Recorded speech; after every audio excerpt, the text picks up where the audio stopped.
Are we recording this time? Yes, we are. I can see it from here. Let's bring you guys in here. Right. After lots of trials and tribulations, I've actually gone back to my other mic because apparently my wireless one just makes lots of noise. Anyway, sorry for the delay as usual. This was initially supposed to go out on the 28th of October. Whoopsie daisies.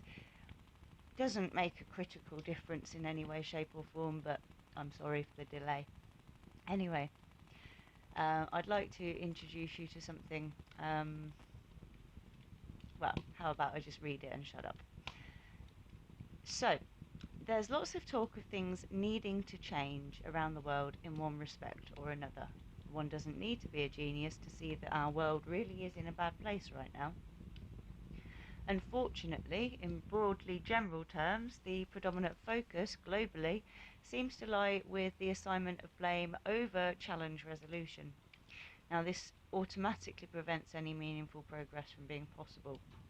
My own approach, and I know I'm not alone in this, is that of interrogating the mechanics which underlie the situations.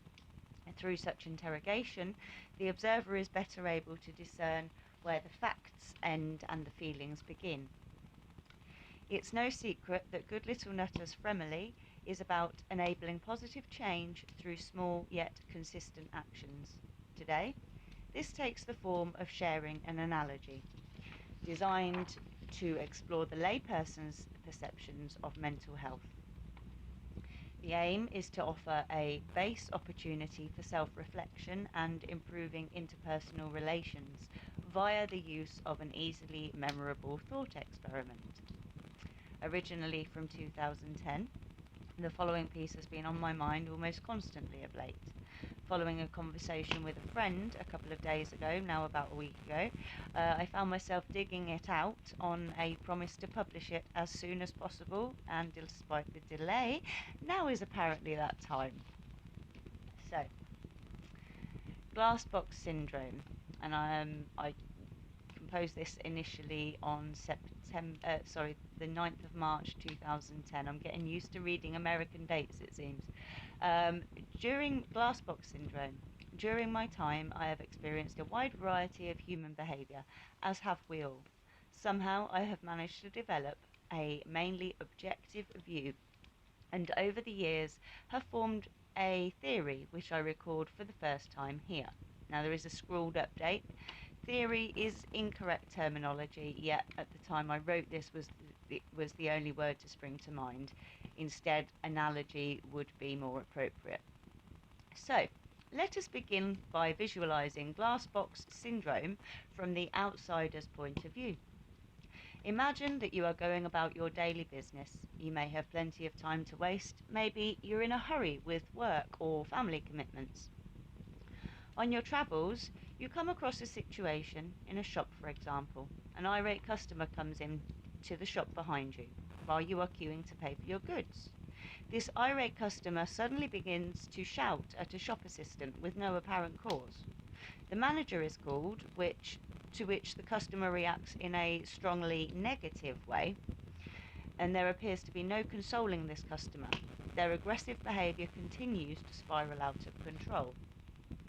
How do you feel upon seeing this? Frightened that you may somehow be dragged into the situation? Worried that the customer will turn on you, being the nearest bystander? Do you find the situation perhaps amusing? Or do you attempt to intervene as peacemaker? What is your immediate reaction to this scene, especially with regard to your view of the irate customer? It is possible that you have just crossed paths with a glass box sufferer. Now let us consider the sufferer's point of view. Excuse my slurping. Imagine, if you will, standing in a hermetically sealed glass box.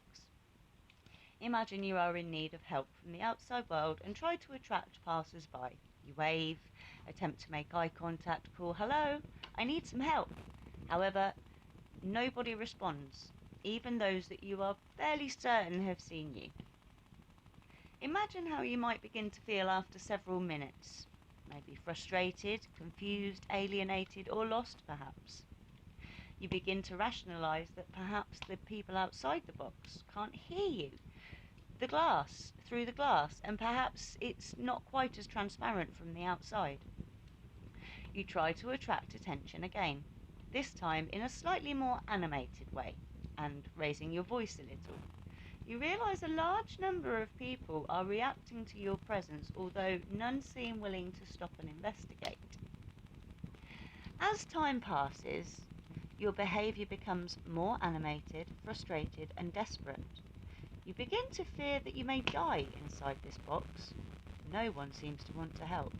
"What's wrong with you all?" you scream. Perhaps now you begin to weep. And instead of asking, "What's wrong with you all?" you begin to ask, "What's wrong with me?" Imagine the relief you may experience when finally somebody stops, looks straight at you, walks right up to the box. Finally, you think, someone's going to help me. Now imagine that person's facial expression changing. Remember the expression. We may discuss this later. Imagine how you feel as your saviour turns away and carries on with their business, leaving you locked in the box. Perhaps in the modern world, and obviously selfies weren't quite as popular in 2010 as they are these days, which is shocking, but perhaps someone will come along and take a selfie and then just carry on with their day. Now imagine that every day, early in the morning, you are placed inside the box and may only escape when you are able to convey to an empathic passerby that you need someone to unbolt the box to let you out. Such a simple thing as unbolting a box. When an individual is consistently unable to convey messages to another person, such as a spouse, colleague, classmate, friend, or relative, for example, they may well experience these types of feelings. In this confused and desperate state, often, perhaps inevitably given significant time, the individual will become steadily more irritable and prone to lash out. This will continue until a successful empathic connection is made, or the individual somehow learns to address their feelings in order to better communicate with others. There is, of course, another possibility.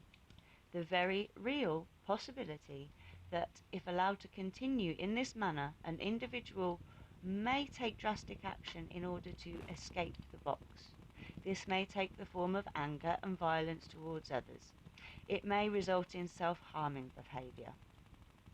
I feel I should point out, although in all honesty I hope by now I wouldn't need to, that in the most extreme cases, the sheer desperation to escape the box may lead as far as suicide or murder. This document really is only about challenging the perception of mental illness within society. There are known physiological causes to some types of mental illness. In other cases, the causes are purely environmental. For many, the causes are both physiological and environmental. Each can exhibit traits attributed to the other, and likewise. In some cases, we may never be entirely sure of the cause of mental illness. However, every single person ever born experiences some challenge in the realm of mental health throughout their life. And it's a big misnomer that 1 in 4 people are permanently having a mental health problem. It's roughly 1 in 4 people at any given time in any year, because a lot of people will have an issue and then they will recover and they get on and have a perfectly healthy life. Other people will have an issue, but it doesn't bother them to the point of disrupting their lives, so they don't even realise. They just get on with it. Anyway, what does any of this have to do with the helping environment? Simple. In a large number of cases, people that come into a helping environment as service users may be experiencing some or all of the glass box symptoms. They know there is something not right, however, are unable for whatever reason to communicate their feelings to others and thoughts. to others, which leads to further frustration and stronger outbursts, and so on. The role of the effective active listener is essentially to help unbolt the box through careful application of the core conditions as laid out as stated by Carl Rogers, in conjunction with high quality active listening skills.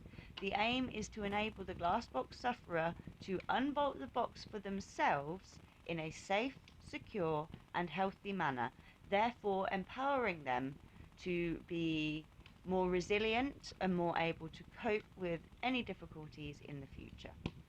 Now, back to the present time.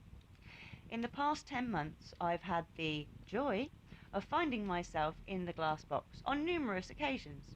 It has been nigh on impossible for me, with the knowledge, qualifications, and experience that I have, to hold on well enough to weather the storm.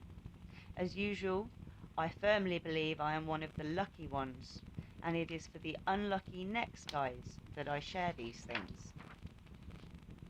Because change is possible if only we each stop and think.